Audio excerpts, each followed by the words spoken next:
Nestor, kumusta na ang sitwasyon ngayon dyan sa Bukawi, Bulacan? Hanggang ngayon ba, mahaba pa rin ang mga pila ng mga bumibili ng paputok? Magandang tanghali, Rosary. Sa kasalukuyan nga ay galing sa iba't ibang mga probinsya sa Luzon, partikular sa Central Luzon at Northern Luzon. At maging sa Southern Luzon ay may mga nagtutungo dito para lang bumili ng mga paputok at mahaba pa rin nga ang pila sa kasalukuyan dahil sa mga umaasa na makamumura pero nabigo sila dahil mataas pa rin ang presyo ngayon ng paputok. Halos nagkakaubusan na ngayon at nawawala ng display ang mga tindahan ng paputok dito sa Bukawi, Bulacan. Pagpasok kasi nitong December 26, hanggang ngayon, kapansin-pansin ang bulto ng mga sasakyan at mga taong bumibili ng paputok. Ayon kay Carla Bobis, isa sa mga dealer ng Firecracker at Pyrotechnics, halos doble na umano ang itinaas sa presyo ng paputok at pailaw. Halos doble na po ang presyo ng Quickies, ng 5-star, ng Sawa, yung mga ganun po. Kasi po, nagkakaubusan na nga po kami ng stocks. Mahirap nang umangkat ng mga produkto po. Ang Quickies dating 6 pesos, ngayon ay 10 pesos na per piraso. Ang 3-star dating 65, ngayon ay 100 na. Ang Sawa na 1,000 rounds na dating 600 pesos, ngayon ay 1,000 na. Habang ang 10,000 rounds na sawa na dating 7,000, ngayon ay 10,000 pesos na. Ang 16-shot small na dating 380, ngayon ay 550 pesos na. Ang 16 shots na medium dating 450, ngayon ay 650 na. Dagdag pa ng dealer na si Carla na nagbibigay naman sila ng discount sa customer kung marami silang bibilhin. Pero kung kaunti lang ay wala silang discount sa customer. Nag-discount naman po kami hanggang kaya po ng puhunan namin po. Kahit konting tubo lang po. Ayon naman sa mamimili na si Joseph Gamo, dumayo pa sila galing Batangas para lang makakuha ng mura na mga paputok pero nabigo sila dahil sa taas pa rin ng presyo. Hindi pa rin nagbaba ang Quickies na kanila sanang bibilhin. Saan? Makamura siyempre. Dayo pa kami from San Juan, Batangas. Tapos punta pa kami dito sa Bulacan para lang makamura.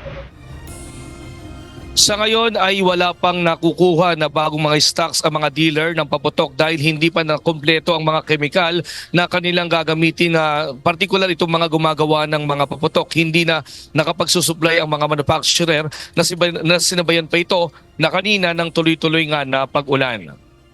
Rosalie, kung papansin mo dito sa aking likuran, ito yun, marami talagang mga kababayan natin ngayon ang nakapila at ang nag-iintay pa rin sila na makabili ng mga paputok. At hindi lang dito sa tindahan na ito, halos nasa 30 na mga tindahan ng paputok dito ang nakabukas at talagang puno ng mga mamimili. At problema din dito, kung mapapansin mo, yung mga sasakyan dito ay mabagal ang usad ng mga sasakyan dahil nagkakaroon ng build-up ng traffic din. At dahil nga doon sa mga motorista, mga kababayan natin na nagtutungo dito. At isa nga sa dahilan ng pagtaas din ng presyo, yung nagpapanikbayi nga yung mga tao ng pagbili ng mga paputok dito sa lugar. Pero ine-expect nila na sana ay makamura pero hindi pa rin nga nagbababa ng presyo at posibleng tumaas pa hanggang sa araw ng Martes, December 31.